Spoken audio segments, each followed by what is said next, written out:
Good afternoon, ladies and gentlemen, dear friends. Thank you for coming to our event this afternoon. We have a truly joyful event this afternoon. We have many interesting guests, but this is the most interesting guest ever. Minister of External Affairs of India, Mr. Subramaniam Jaishankar. He is not it's not just that he has recently become the minister, and that's why it's so valuable that he was able to come to Moscow and visit us here. But on top of that, this is the first visit during his Moscow trip. The negotiations with the Russian foreign minister will start later. It's a great honor for us to receive such a guest. Mr. Jaishankar is an experienced diplomat who has come through all career stages that are possible. He has been ambassador to many important countries, including Washington and Beijing. He worked in Moscow. As we have just discussed, it was a long time ago when Moscow was the capital of another country, the Soviet Union. And in recent years, he served as Secretary of Foreign Affairs Ministry in India, and now he has come to us in his new position. We have just also discussed that India has been increasing its importance in international politics. Everyone has always respected India, this huge country with rich culture and traditions and potential, but in the past, India was a little bit aside in terms of the main processes that have been developing. But things have changed, and India is everywhere, is present everywhere as an element of most important trends. And there are two reasons of that. First of all, India has been developing successfully. It's one of the drivers of Asian and global economies. This is a country with significant political ideas, and that puts it to the front. On the other hand, there is an objective need. The previous global system has been disappearing. What has come to replace it? But anyway, the new independent centers of power are as important as ever. And these are the countries that are independent, that are not tied by some kind of obligations to other countries, countries that have real full-scale sovereignty. They have their own interests and understandings, and in this situation, when there's so much uncertainty in the world, such countries are becoming an important element of the balance, and India is number one among these countries that I've just described. Thank you, Mr. Minister, for coming. We'll be glad to listen to your introductory remarks, and then we'll have a discussion. Thank you. You may have the floor. Yeah.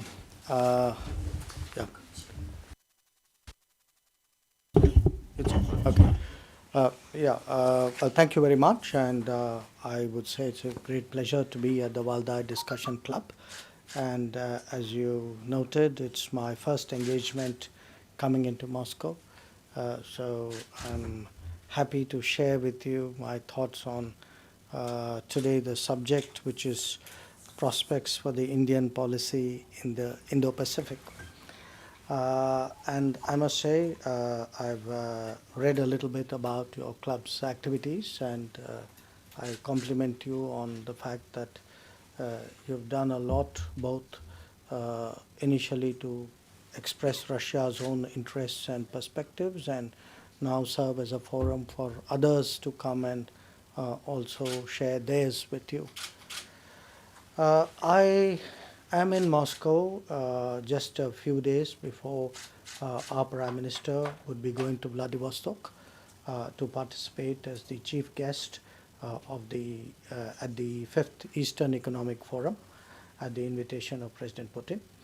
And they will also in Vladivostok hold the 20th India-Russia Annual Summit. So from our perspective, this is an important time, lot of preparations underway. And tomorrow I will be discussing with Mr. Lavrov a lot of the foreign policy related issues in our relationship, and also talking to other colleagues in the Russian government about our bilateral cooperation. I am convinced that I first came here almost exactly to the date 40 years ago. Okay, and in 40 years, a lot of things have changed. The world has changed. Russia has changed. India has changed. I would say, relatively speaking, a constant in this 40 years has actually been our relationship. That if you look 40 years ago at the big relationships that characterized international relations, Russia, Soviet Union at that time, US, China, Soviet Union, China, US, Japan, Europe. In all of this, the first point I would make to you is perhaps India-Russia has remained a much more stable factor in international relations than almost any other significant relationship of our era.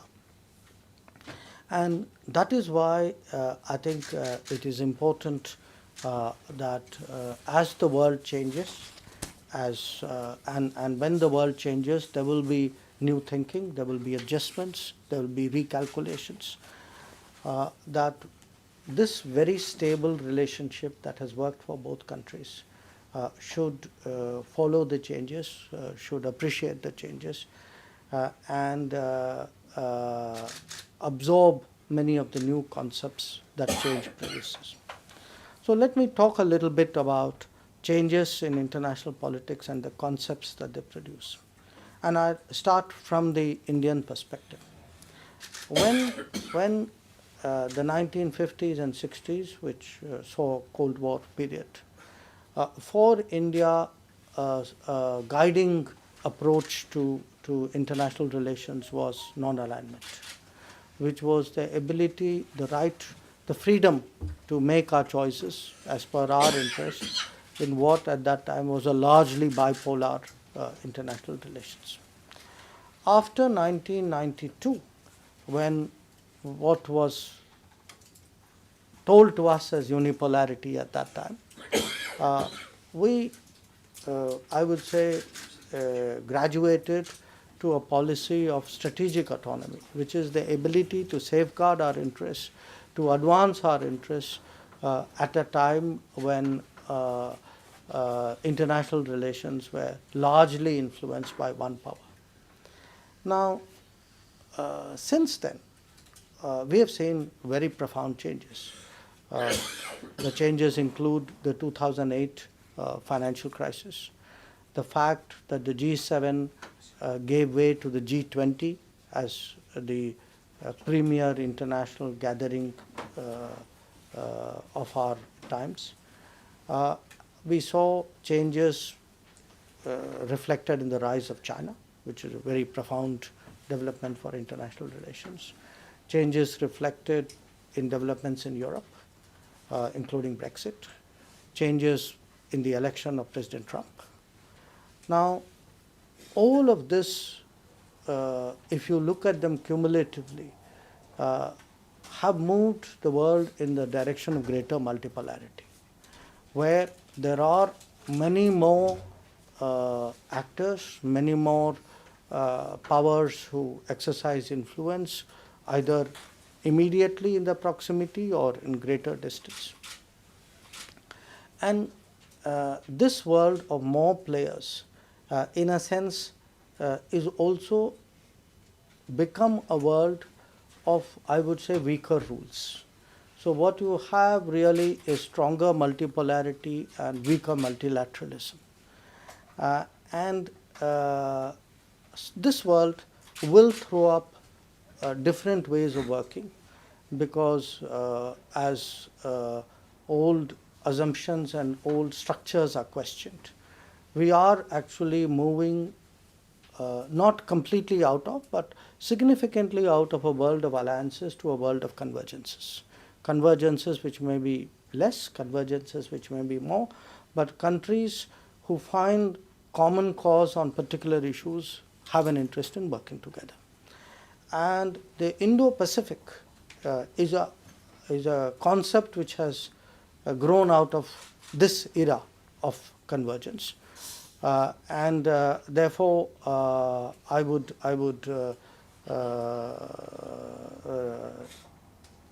sort of offer that to you as an example of changing international relations.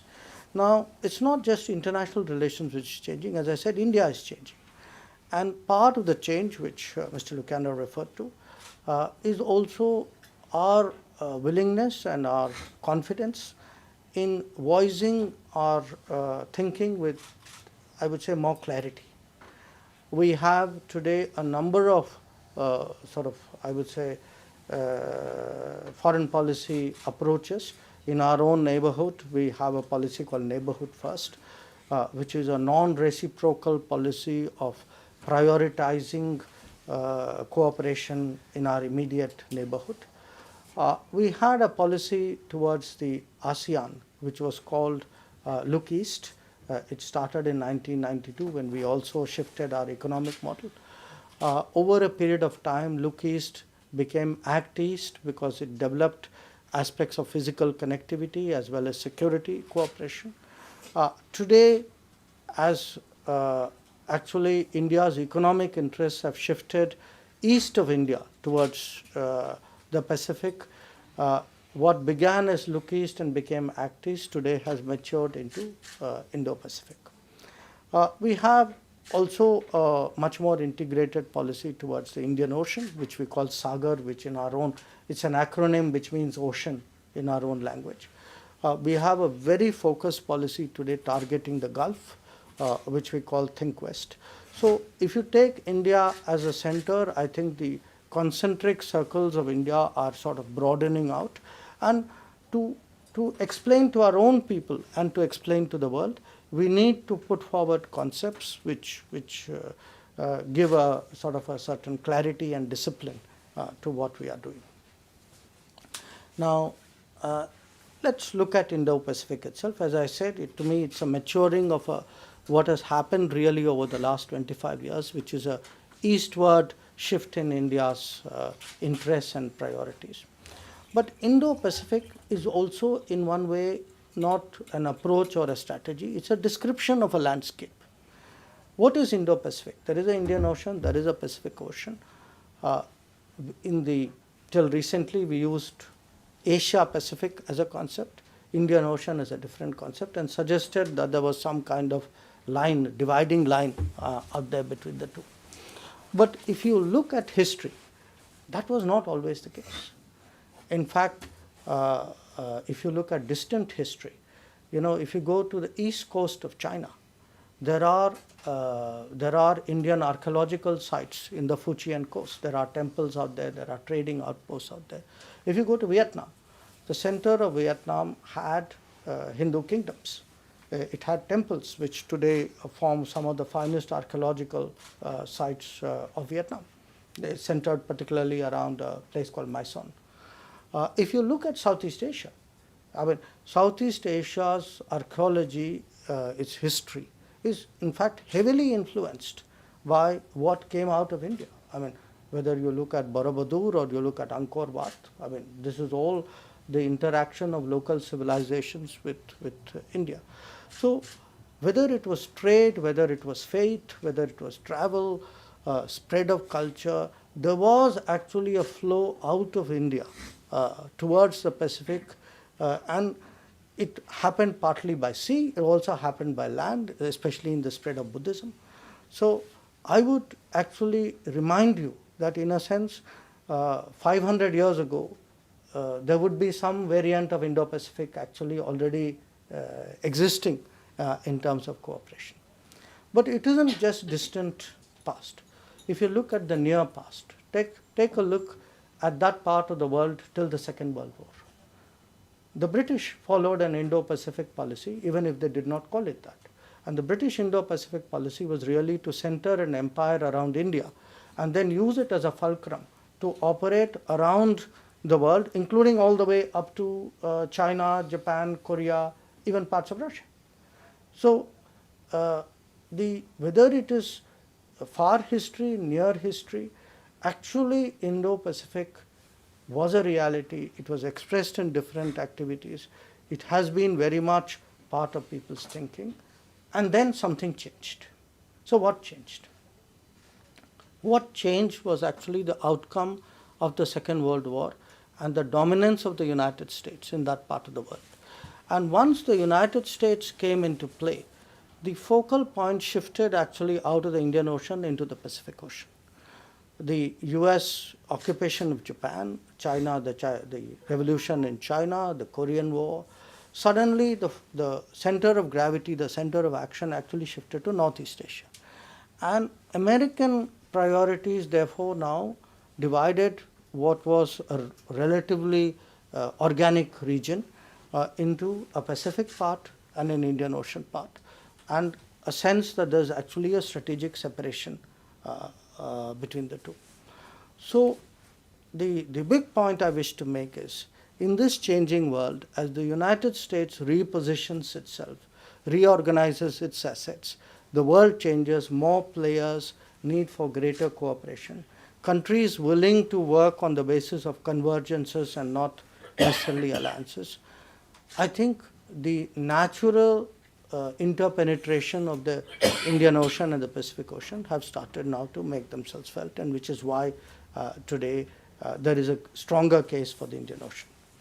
Now, Indian Ocean is a bit like, if you people remember the Kurosawa movie called Rashomon, everybody looks at something and has their own interpretation or understanding of what happened. So there is an Indian version of Indo-Pacific, there is an ASEAN version of Indo-Pacific, there's a Japanese version, there's an American version, I hope there'll be a Russian version. So everybody looks at it and finds their own interests, their own perspectives, how do they use it to advance it. Now, I would say even those who don't subscribe to it actually practice Indo-Pacific. If you have today navies of countries who are on the Pacific seaboard, but those navies are active in the Indian Ocean, to my mind, that's actually practicing an Indo-Pacific strategy. So the issue today is a recognition of a reality, which is that it doesn't make sense to divide the world into compartments and say this is Pacific, that is Indian. And understanding today that with especially in terms of an American repositioning, this is a country which once felt it could dominate every space, no longer has the capability to do so, and accepts that it is not in a position to do that anymore. So you have actually more players today exercising influence, working out arrangements among themselves. So from an Indian perspective, for us today, obviously Indian Ocean as the waters which are directly proximate to us are the core area, I would say. And the Pacific is, in a sense, our maritime near abroad, where we have very strong interests. It borders on our areas of strong interest. Practicalities require us to today look at it in a much more unified fashion. And I think since there are multiple versions and a debate underway, it is important that everybody, all interested powers, look at it with open minds, treat the Indo-Pacific as part of changing world, look at it as an old concept which has found a new relevance, and frankly join the debate. Now, when it comes to India and Russia, I would say, I mean, physically, India is a Indian Ocean power with very strong Pacific interests, growing Pacific interests. Russia is a Pacific power which has Indian Ocean interests. How do we cooperate and harmonize those interests? I think that is important. We have a history of doing so on the Eurasian landmass. That has been very much the basis of that 70 years of very steady ties that I've spoken about. I think it's important today that we also look at the maritime area and see whether there our interests can find new expressions of cooperation. I think, again, part of the exploration of greater maritime opportunities would also arise from what is happening with reference to the Arctic, the possibility of new maritime routes opening up. To my mind, the fact that our next summit is at Vladivostok itself is an affirmation there is an Indo-Pacific message in Vladivostok. And I see, in a sense, again, Indo-Pacific as reflecting the reality of globalization. Globalization means that the era where we could separate the world and separate activities and separate interests into into silos and say this is mine, that is yours, this does not relate to that. That era, I think, is over. Globalization is very much an interdependence integration exercise. But what we are moving into is not an era of I would say imposed globalization. There is, I think, what the last years have shown that the attempt to define globalization in terms of the interest of one country or one culture will not work. I think today there is also a debate about globalization. We need a more consensual globalization, a more democratic globalization, a more interactive one. And a lot of this today is recognized by a country like India. I think it's also recognized by ASEAN. We feel that in this, the Indo-Pacific vision that we have, certainly ASEAN has a very central place. It has been a meeting point for the larger continent, the most practical and effective one so far. We would like to see that continue. So my concluding message to all of you would be today everybody needs to look at Indo-Pacific with an open mind. It is an active debate. It's a debate in the early stages. It's important for us that Russia join that debate, that Russia look at it from Russia's own interests and see what are the gains that it could make. And we would be extremely happy to engage with Russia in that regard. Thank you very much, Mr. Minister. How to say, clarification. Russia joined this debate, not maybe later than it should, but since maybe a year or year and a half, it is one of the most discussed issues in the Pacific. And you certainly know that there are different views here. And it was very interesting to hear your interpretation, because what you said was that actually Indo-Pacific means decrease of American influence and focus, while many experts here interpret in the opposite way, that Indo-Pacific instead of Asia-Pacific is exactly increase of American strategic interest and extrapolating this interest on both oceans. So could you please elaborate on that a little bit more? Well, look, I think if you put this debate aside, I mean, surely it cannot be anybody's case that America's influence and power today is more than it was 5 years ago, 10 years ago, 15 years ago, 25 years ago. Even the Americans don't say that. Okay. Mm-hmm. So the fact that the United States is repositioning itself and is open to working with other countries. I think is frankly a fairly clear statement of where America stands. So, my sense is it would be it would not be appropriate. The kind of thinking that you are suggesting seems to feel that a particular American definition of Indo-Pacific or thinking of is the determining factor. As I said, I think there are multiple accounts or multiple approaches in play. So perhaps if people here were to look at the full spectrum of views, not just at one country, maybe they're used to dealing with that country more. So therefore they give it so much more weightage, sometimes maybe more than reality requires.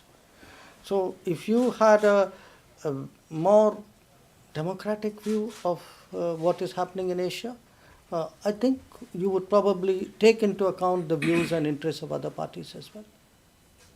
Now, to put it maybe more bluntly, the argumentation of some colleagues is that Indo-Pacific, in fact, is an attempt by the United States to contain China in a more efficient way than it used to be.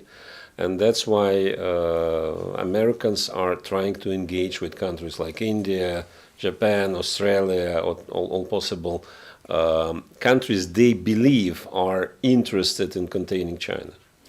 See, containment is part of your history and your thinking. It's not part of mine. Okay?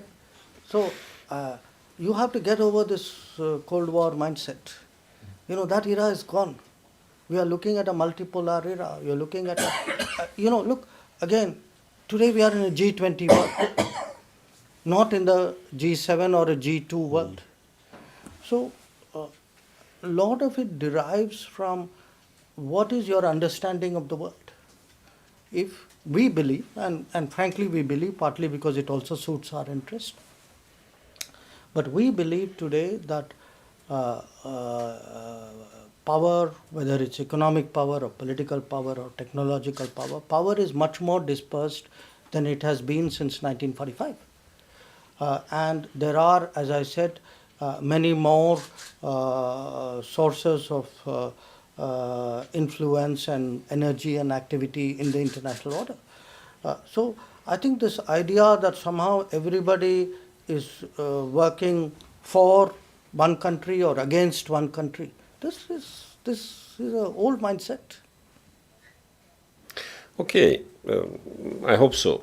And of course, you're right that here in Russia we have very profound heritage of the old period, and it's difficult to think in different terms. But then I was very interested in one of your formulas from your introductory remark, world of convergences.